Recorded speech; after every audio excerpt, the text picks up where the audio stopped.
За 1/3 повисоки приходи во однос на планираните од продажбата на државно градежно земјиште остварила општина Кочани во првите 6 месеци од оваа година.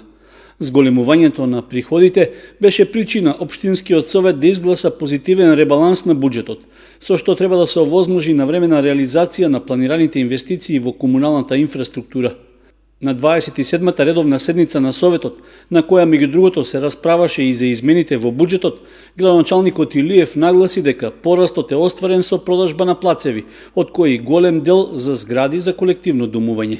Според планираните средства во буџетот за 2019 година, за приходи од продажба на градежно земјиште беа предвидени 10 милиона и 500 илјади денари.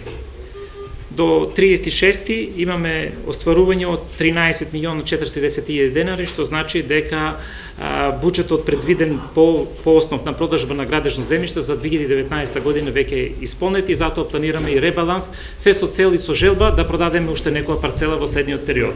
Веројатно и трендот, начинот на живот допринесува да луѓето се повеќе заинтересирани да живеат во колективни згради и затоа мислам дека ние видовме дека интенцијата на луѓето кои се одселени сакаат да купат под некој стан и веројатно ние како локална самоуправа, како општина Кочани треба да се ориентираме во работењето на урбанистичките планови да предвидуваме повеќе парцели за изградба на колективни згради за колективно домување.